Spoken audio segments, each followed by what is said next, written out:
Mommy, mommy. Iris, what's wrong, sweetheart? What are you doing here? My daughter had literally taken over an hour to get to the hospital where I am staying on foot. Why is she here when she's supposed to be with her daddy? As I listened to my daughter's story about what was going on for the last few weeks, I found out that my husband had been lying to me and put his own daughter in great danger. I hired a detective who is an old friend of mine to launch an investigation to uncover his lies. And this story is about how my husband betrayed his family and how he paid for that mistake. My name is Cassandra, but many people call me Cassie. And I am a 30-year-old office woman working as executive manager of the Department of Product Manufacturing for a household items company. My job basically consists of keeping constant communication with the factories that make our products. And while I do have to shoulder lots of responsibility, the people whom I collaborate with are awesome business partners, and some are actual friends outside the workplace. All in all, a very good job. I used to live with my husband, Grant, and our daughter, Iris. My husband and I both worked, but because I knew we were going to have a child when we first got married, I looked far and wide to find a job with little overtime work. I should count myself lucky that I found the company for which I work now, because I had no extra hours during the night on weekdays. I spend a lot of time with my daughter, and my husband often goes out with her on his days off to compensate for the lack of time he spends with her during the week. That's why she loved him so much. But recently, my husband has been saying that he's busy at work, which is why he is not at home more and more often. I was always wondering why, since he had never worked overtime before, and while a part of me scolded me for being suspicious, I couldn't help it. He suddenly started working overtime and on holidays, and it happened very suddenly instead of gradually. I have a friend who is a detective, and I was thinking of asking him for help. Then, one evening, my husband came home and asked me and my daughter if we wanted to go on a little family trip for the upcoming holidays. Trip? What with work and all, we haven't been able to make time for our family lately, so I thought it would be a good idea once in a while. I get to go on a trip with my mommy and daddy. I'm so happy. Where do you want to go, mommy?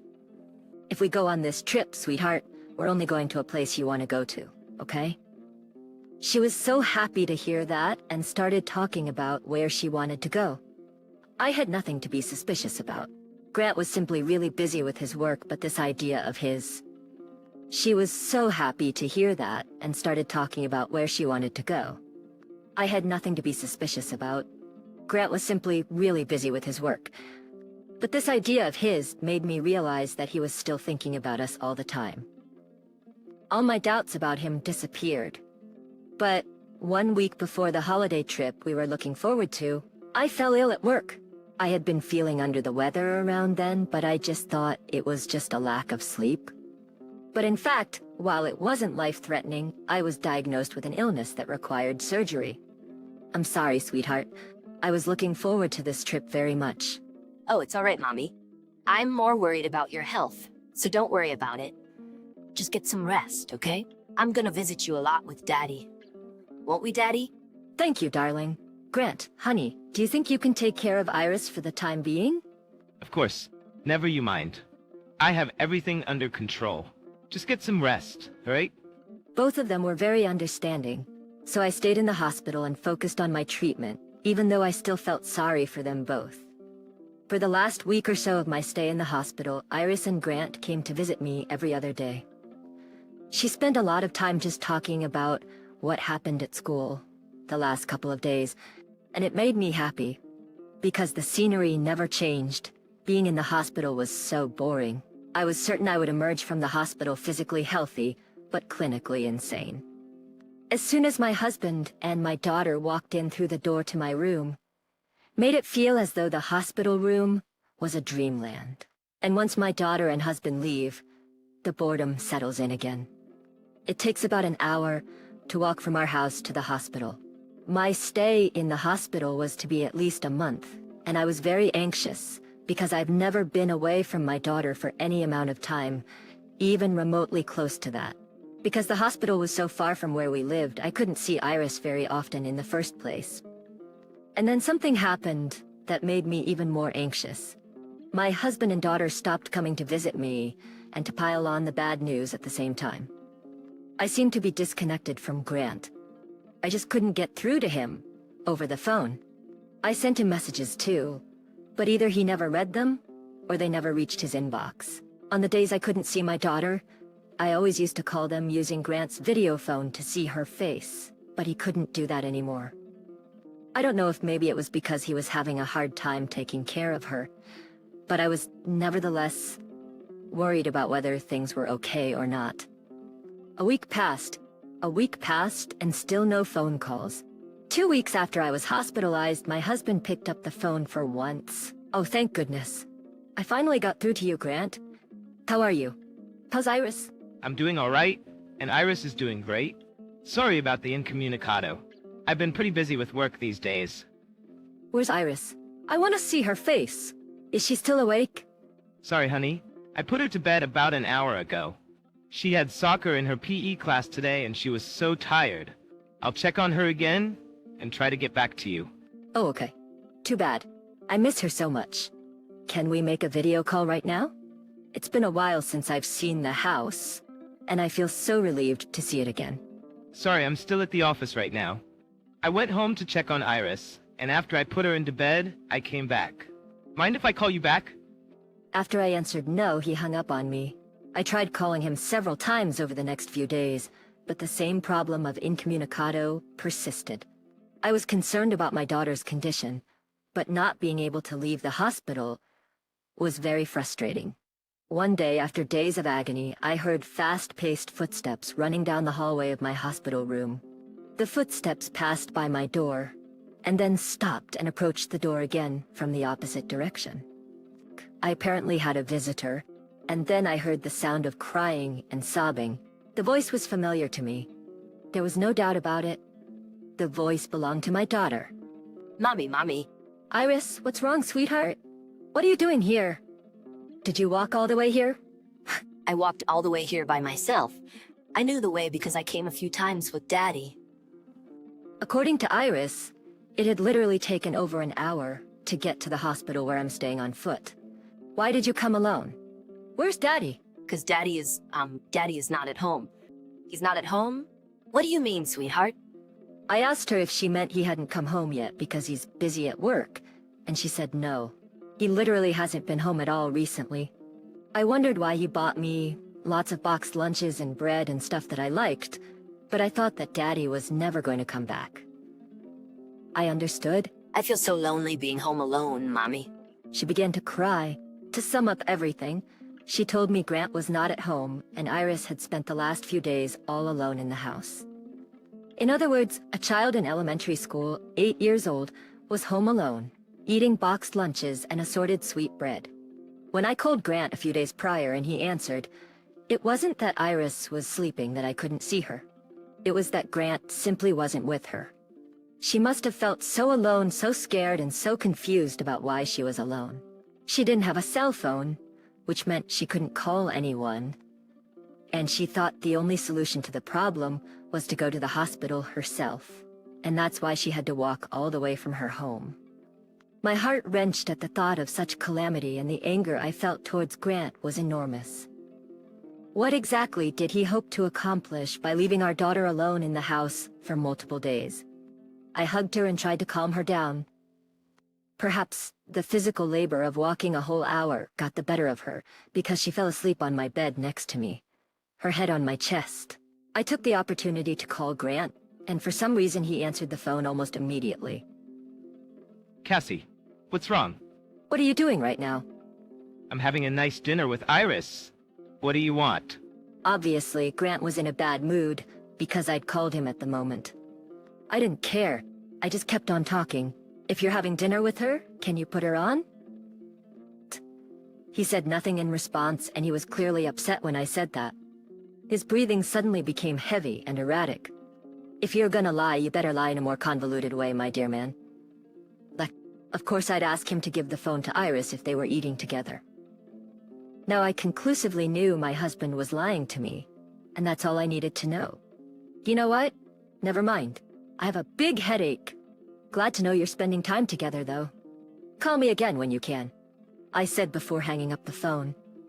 I knew his bad mood was gone just before I killed the line, because his breathing returned to normal and his tone was calm and soothing when he said, "Take care of yourself."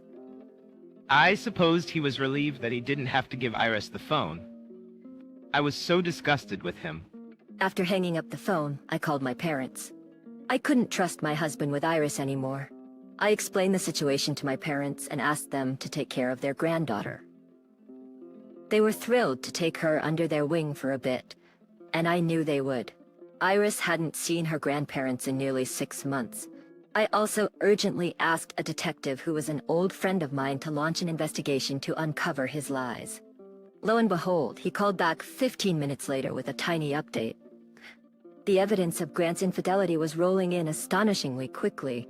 I can't thank my friend enough for investigating so quickly, and I urged him to find everything he could. My husband had neglected our daughter and was indulging in adultery with another woman. I was beyond angry by that point. I was disgusted. I didn't tell my husband that my daughter was at home. Still, the fact that I haven't heard from him obviously means that he hasn't come home. To think that it's been a few days and he still hasn't come home is far more dreadful than anything I've ever experienced in my life. I was afraid that Iris may have been alone for a longer time than I was thinking, and the mere thought of it sent shivers down my spine. Some of these shivers consisted of fear of all the things that could have gone wrong while Iris was alone in the house. Some others were of pity for Iris for putting up with that scary time. Others were still a fury towards Grant for doing the unthinkable. But Iris is at my parents' house now, which is a big relief. Then a few days later, my husband came running into my hospital room. Hey, Iris is gone. What do you mean she's gone? If she was there this morning, you could have called the school, right? Told him. Actually, I think it would be quicker and less of a hassle to ask around the neighborhood instead of going straight to the police.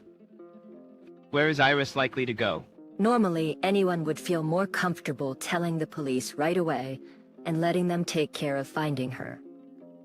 But Grant actually refused to go to the police. Yep, he was only thinking of himself. Absolutely pathetic. Iris is not coming back. Grant? What the hell do you mean? Iris came to the hospital room alone a few days ago. When I said that, my husband obviously started to get upset. She came here alone because you upset her.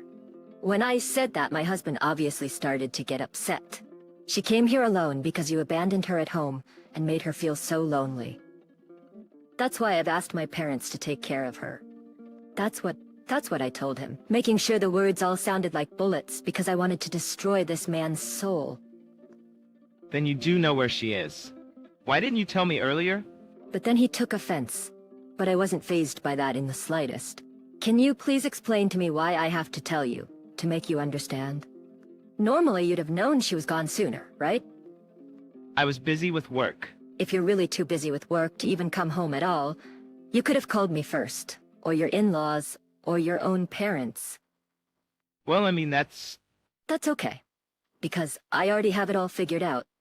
I proceeded to spread out all of the evidence my detective friend had gathered for me in front of him. The moment he realized what exactly he was looking at, his eyes went wild with panic.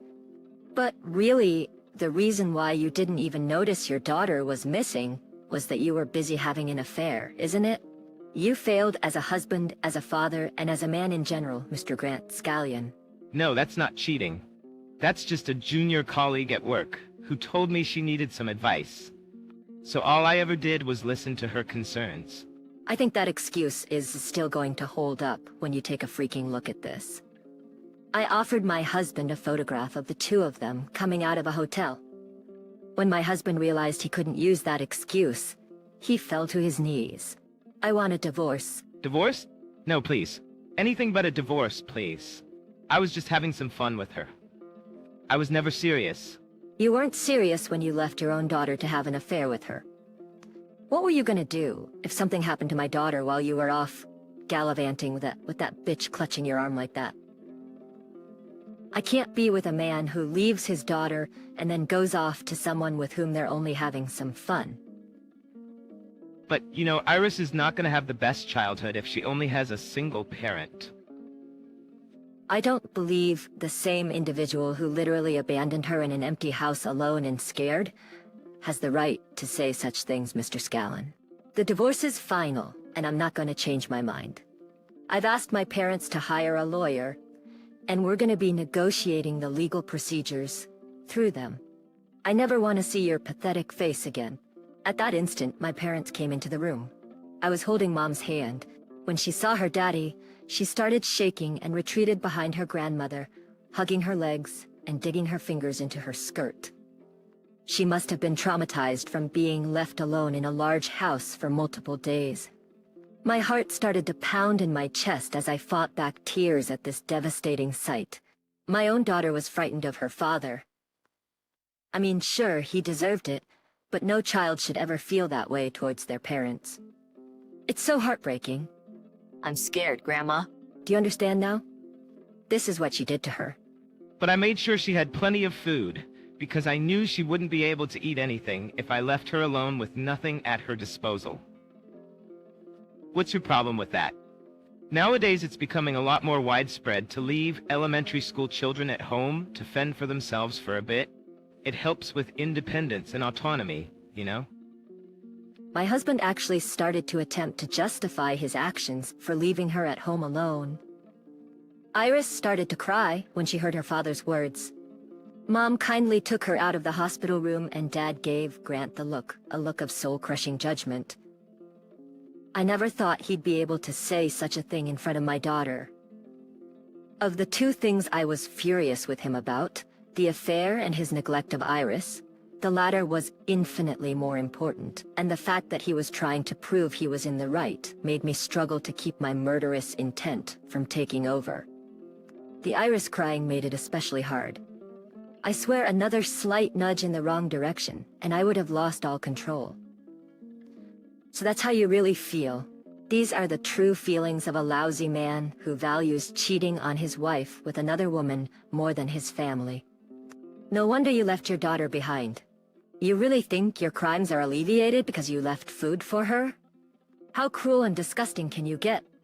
What kind of a man who leaves his daughter to fawn over a woman is just going to reopen his mouth?